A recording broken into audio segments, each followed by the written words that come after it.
قریش میں باتیں ہو رہی تھی، صدیق اکبر رضی اللہ تعالیٰ عنہ کہیں باہر سے آئے، آپ کے سامنے بھی انہوں نے واقعہ بیان کر دیا معراج کا۔ جب معراج کا واقعہ بیان کیا، انہوں نے کہا کہ کوئی بندہ کہے کہ میں مکہ سے بیت المقدس گیا، اس سفر کے بعد میں آسمانوں کی سیر کے لیے گیا، ساتوں آسمانوں کی سیر میں نے کی، میں واپس آیا اور اس پل بھر میں واپس آ گیا، میرے گھر کی کنڈی ہل رہی تھی، میرا بستر بھی گرم تھا، یہ سچی ہو سکتی ہے؟ کہا نہیں، یہ تو نہیں ہو سکتی، عقل نہیں مانتی۔ لے پھر تیرا محمد ہی کہتا ہے۔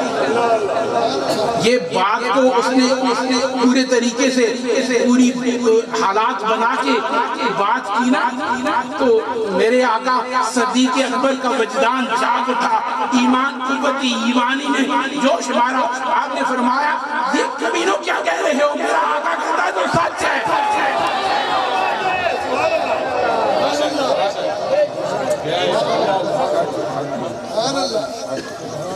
میری آنکھیں کریم سید کونین کی عظمت تو دیکھو، وہ عظیم بارگاہ ہے، کیا خوب کہا شاعر نے، ادب گاہ زیر آسمان عرش نازک تر، نفس گم کردہ می آئے یہ دو واجدی جا۔ ایک شاعر تھا، وہ کبھی کبھی پی لیتا تھا، بیگانہ ہو جاتا تھا، ایک دن بیٹھا پی ہوئی تھی، بائی تبائی پک رہا تھا، کسی کے منصف نے اس سے چھیڑا، جب وہ بائی تبائی بیان کرنے لگا، اس نے درمیان میں میرے آقا نبی پاک سید کونین کا ذکر کر دیا۔ جب میرے آقا کا ذکر کر دیا، وہ کعبہ اور کام کے کہنے لگا کمینے، میں اتنا بھی پاک نہیں ہوں کہ نبی کی عظمت کو نہ جانوں، میں شرابی ہوں، دیوانہ ہوں، وائی دوائی بیان کر رہا ہوں، لیکن نبی کی عظمت سے واقف ہوں۔ یہ ایمان ہے کہ دنیا میں تم کیسے بھی ہو، جب نبی کی عظمت کی بات آ جائے تو بابا تال کھڑے ہو جاؤ اور مجاہد بن جاؤ۔ پھر نہ تمہاری درویشی کی ضرورت ہے، نہ تمہاری نمازوں کی ضرورت ہے، پھر تمہاری قوت ایمانی کی ضرورت ہے، جو صدیق اکبر کی یاد تمہیں عطا کرے گی۔ دوستو یہ ایمان ہے، یاد رکھو، نبی کی عظمت کے نام پہ ووٹیں لینا اور بات ہے، اور نبی کی عظمت کے نام پہ جانے قربان کرنا اور بات ہے۔ یہ جماعت، یہ جمعیت، یہ تصوف کے راہی، یہ صوفیاء کے ماننے والے، یہ نبی کے نام پہ جانے نچھاور کرنے والے ہیں، نبی کے نام پہ ووٹیں مانگنے والے نہیں ہیں۔ ہمارا کسی سیاسی جماعت سے کوئی تعلق نہیں ہے، ہمارا نبی کی جماعت سے تعلق ہے، نبی کی عظمت سے تعلق ہے، نبی کے عشق سے تعلق ہے، اور نبی کی عظمت سے تعلق ہے۔ جب نبی کی عظمت کو کوئی للکارے گا تو ہم اس کے گربان کو پکڑ کے کہیں گے کمینے ہوش میں آ جا، میرے آقا کی بات نہ کرنا۔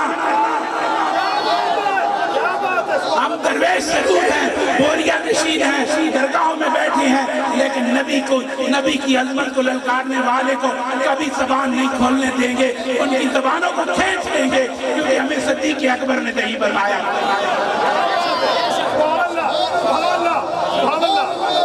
حضور سیدنا عمر فاروق رضی اللہ تعالیٰ عنہ کی بات ہے، میرے آقا مدنی تاجدار کا دور تھا، ایک یہودی اور ایک منافق نے فیصلہ ان سے کرایا، آقا کریم نے یہودی کے فیور میں فیصلہ کر دیا، حق میں فیصلہ کر دیا۔ منافق نے کہا آؤ ذرا عمر کے پاس چلتے ہیں، آؤ ان سے ذرا فیصلہ کراتے ہیں۔ انہیں پتا تھا کہ عمر غیر مسلموں کے لیے آپ کی تلوار بڑی شدید ہے، اس لیے دروازے پہ آئے، دستک دی، عمر باہر آئے، ہاں بھئی کیا بات ہے؟ یا عمر ہمارا فیصلہ کر دیجئے۔ یہ اس منافق نے کہا میں اور اس کے یہ معاملہ ہے، کچھ معاملہ ہے۔ آپ نے معاملہ نہ پوچھا، اتنے میں یہودی نے کہہ دیا کہ ہاں اس کا فیصلہ پہلے نبی پاک سید کونین کر چکے ہیں۔ قربان جاؤں عمر کی غیرت ایمانی پہ، یہ نہیں پوچھا فیصلہ کیا کیا ہے، یہ نہیں پوچھا فیصلہ کیا کیا ہے، کس کے حق میں کیا ہے۔ آپ نے فرمایا ٹھہر جا میں آتا ہوں۔ اندر گئے، تلوار نکالی، نیام سے باہر آ کے منافق کا سر قلم کر دیا، کہا کہ جو نبی کا فیصلہ نہیں مانتا عمر کی تلوار ہے۔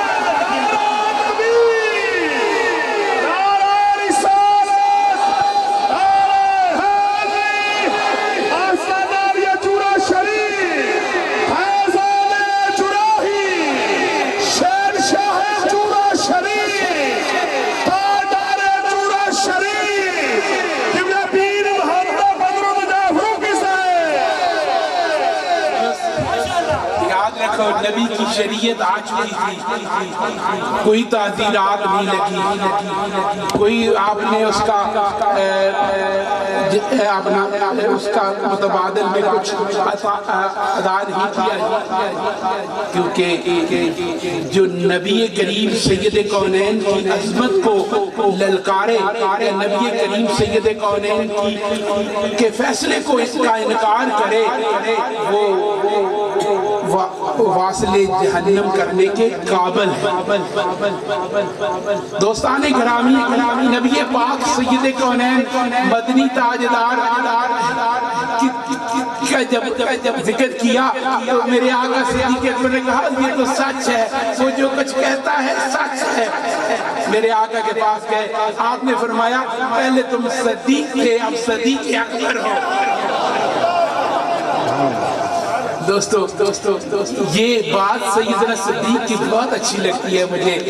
اور ایک اور صحابی کے خزیمہ رضی اللہ تعالیٰ عنہ، وہ ایک دن جا رہے تھے، میرے آقا کریم سید کونین ایک یہودی کے ساتھ گفتگو کر رہے تھے۔ یہودی کہہ رہا تھا آپ نے کل پیسے دیے ہیں تو کوئی گواہ لے کے آئے۔ آپ نے فرمایا میں نے پیسے دے دیے ہیں، یا تو گواہ اسے معلوم تھا کہ اس وقت کوئی بندہ نہیں تھا۔ خزیمہ کا ادھر سے گزر ہوا تو آپ نے فرمایا یا رسول اللہ کیا ماجرا ہے؟ کہا میں نے اس کو پیسے دیے تھے، یہ گواہ مانگ رہا ہے۔ آپ نے فرمایا ہاں میں گواہی دیتا ہوں، میں گواہی دیتا ہوں۔ اللہ کے رسول نے پیسے دے دیے، یہودی نے وہ گھوڑا دے دیا۔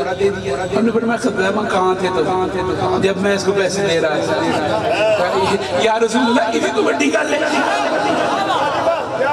آپ نے فرمایا اللہ ایک ہے، ہم نے 360 بتوں کو چھوڑ دیا اور ایک اللہ کی پوجا کرنی شروع کر دی۔ آپ نے فرمایا قرآن اللہ کی سچی کتاب ہے، آپ کی زبان سے ہم نے سنا تھا، ہم نے مان لیا۔ اگر آپ نے کہا کہ ایک گھوڑے کے پیسے دے دیے تو اس میں کون سا جھوٹ ہو سکتا ہے؟ فرمایا ہاں خزیمہ یاد رکھ، پہلے کسی بھی فیصلے کے لیے شرعی طور پہ 2 گواہوں کی ضرورت ہوتی ہے۔ 2 مرد گواہی دیں تو کسی کو قتل کیا جاتا ہے، کسی کے گناہ پہ اس کو سزا دی جاتی ہے، لیکن خزیمہ تم ایک بھی گواہی دے دو تو 2 کے برابر ہو، تم بڑے گواہ بن گئے ہو، گواہ اکبر بن گئے ہو تم، کیونکہ تم نے نبی پاک سید کونین کی عظمت کی گواہی دے لی ہے۔ دوستان گرامی، صدیق اکبر کا عشق و وجدان کیا تھا۔ میرے آقا نے بیماری کے دوران ایک دن فرمایا کہ ابو بکر نماز پڑھاؤ۔ حضرت ابو بکر نماز پڑھانے لگے، صحابہ پیچھے کھڑے تھے۔ مسجد نبی شریف آقا کریم سے تھوڑی سنبھلی، آپ نے دروازے کا پردہ اٹھایا، صحابہ کعبہ ادھر ہے، نبی کا مواجہ ادھر ہے، صحابہ ادھر دیکھتے ہیں۔ صدیق اکبر نماز پڑھا رہے ہیں، سب نے ہاتھوں پہ ہاتھ مارے تاکہ صدیق اکبر کو پتہ چل جائے۔ صدیق اکبر کو جب پتہ چلا آپ نے بھی اپنا وہ مصلی کو چھوڑنا شروع کر۔ سرکار نے فرمایا صدیق اپنے مصلی پہ گئے، ہم لوگ صدیق نے نہ مانی۔ سرکار آئے، سرکار نے نماز مکمل فرمائی۔ یاد رکھو میرے آقا کے صحابہ کی نماز آقا کریم کے جلووں کو دیکھنے سے نہیں ٹوٹی، میرے آقا کے صحابہ کی نماز سامنے نمازی کے منہ کرے نماز ٹوٹ جاتی ہے، نماز منہ کرے ٹوٹ جاتی ہے، منہ قبلہ کی طرف ہے، اور حجرہ شریف ادھر ہے۔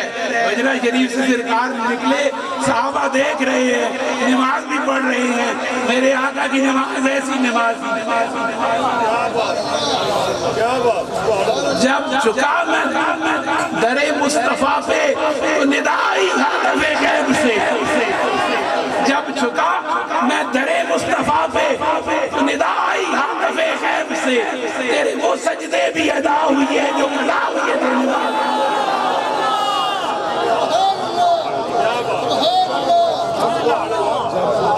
دوستان گرامی، صدیق اکبر پیچھے آ گیا، نماز مکمل ہوئی، سرکار نے فرمایا میں نے صدیق تمہیں کہا تھا تو پیچھے کیوں ہوئی ہے؟ کہا یا رسول اللہ ابو قحافہ کا بیٹا اس قابل ہے کہ وہ نبی پاک محمد عربی کے سامنے کھڑا ہو جائے؟ عجز دیکھو، آج اگر کسی کو تھوڑی سی عزت مل جائے تو وہ مقام اپنا بھول جاتا ہے۔ تصوف کی راہ دیکھو، صدیق اکبر مومنین کا امام ہے، جنتی ہونے کو ٹکٹ مل چکا ہے، مقام کے لحاظ میں سب سے اعلیٰ ہے، قریشی ہے، لیکن عجز دیکھو، کہتے فرماتے ہیں ابو قحافہ کے بیٹے کی یہ جرأت کہ وہ نبی پاک سید کونین آئے اور وہ آگے مسلح پہ برجمان رہے، کھڑا رہے، اس دنیا سے جانے لگے۔ علی کرم اللہ وجہ کریم کو بلائے، علی ہمارے ہاتھ ہمارے پیارے ہیں، یہ وہ متبرک ہاتھ ہیں جن سے تم نے میرے نبی کو غسل دیا تھا، جن سے تم نے میرے نبی کو غسل دیا تھا۔ علی میں چاہتا ہوں جس دن میں دنیا سے جاؤں مجھے بھی نہیں آتا سے غسل دینا۔ سیدنا علی نے وعدہ فرما دیا، کہا علی جانا، جا کے مواجہ رسول پہ میری میت کو لے کے جانا اور جا کے پیش کرنا، کہنا حضور غلام حاضر ہے، اگر سرکار نے اندر بلا لیا تو چل لے جانا، نہ بلایا تو بقیع میں دفن کر دینا۔ بی بی عائشہ کا حجرہ ہو، مومنوں کی ماں کا حجرہ ہو، آپ کی وہ بیٹی ہیں، آپ کی وہ بیٹی ہیں، نبی کا روضہ ہے وہاں پہ، لیکن فرما رہے ہیں کہ اگر اجازت ملے تو مجھے اندر لے کے دفن کرنا، ورنہ مجھے مومنوں کے قبرستان میں دفن کر دینا۔ پھر حضرت علی نے آپ کو غسل دیا، کفن پہنایا، جنازہ پڑھایا، جنازہ پڑھنے کے بعد آپ نے آپ کو بارگاہ نبوت میں پیش کیا تو اندر سے آواز آئی کہ دوست کو دوست سے ملا دو۔ آج وہ ممالک نفوس جس جگہ پہ دفن ہے وہ کائنات کی سب سے متبرک جگہ ہے، حتیٰ کہ عرش بھی اس مقام کو نہیں پہنچتا جس کو میرے آقا کا مواجہ پہنچا ہوا ہے۔ وہ جگہ ہے جو کائنات کی سب سے متبرک ترین جگہ ہے، کیونکہ وہاں میرے آقا سید کونین کا مدفن ہے، اور وہاں پہ قدسیوں کا جمع غفیر صبح سے شام تک اور شام سے صبح تک آقا کریم کی بارگاہ میں درود و سلام پیش کرتا ہے۔ الصلاۃ والسلام علیکہ یا رسول اللہ، الصلاۃ والسلام علیکہ یا حبیب اللہ۔ تو جب آقا کریم پہ درود پڑھا جاتا ہے صحابہ کی بارگاہ میں بھی درود پڑھا جاتا ہے۔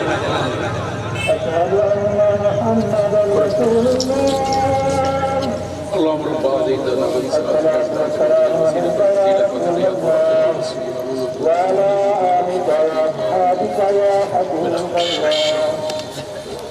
وقت کی رفتار تیز ہو گئی، صدیق اکبر کا ذکر مکمل نہ ہوا۔ صدیق کا ذکر کیسے مکمل ہو سکتا ہے؟ ایسی کئی راتیں گزر جائیں، صدیق کی یاد تو نہیں مکمل ہو سکتی۔ بات کر رہا تھا کہ صدیق اکبر وہ متبرک شخصیت ہے جن کو مواجہ رسول میں جن کا مدفن ہے، وہ قدسی جو الصلاۃ والسلام علیکہ یا حبیب اللہ، الصلاۃ والسلام علیکہ یا نبی اللہ پڑھتے ہیں، وہ ساتھ نبی کے صحابہ پہ بھی سلام اور درود بھیجا کرتے ہیں۔ اور آج سے نہیں 14 صدیاں بیت گئی اس دن سے آج تک جو جانے والے ہیں، جو جب نبی کی بارگاہ میں سلام پیش کرتے ہیں ساتھ ہی الصلاۃ والسلام علیکہ یا ابو بکر، الصلاۃ والسلام علیکہ یا عمر پیش کرتے ہیں۔ اس لیے مقدروں والے وہ دونوں ہیں، مقامات والے وہ دونوں ہیں جو نبی کے پہلو میں دفن ہیں۔ اس لیے رشک ہے ان کی عظمت پہ، ان کے مقام پہ، ان کے مرتبے پہ، جنہوں نے میرے آقا کے قرب کی وجہ سے، نبی کی محبت کی وجہ سے وہ مقام پایا جو نہ اور کسی کو ملا، نہ اور کسی کو مل سکتا تھا، کیونکہ نبی کے قرب میں یا صدیق تھے یا عمر تھے۔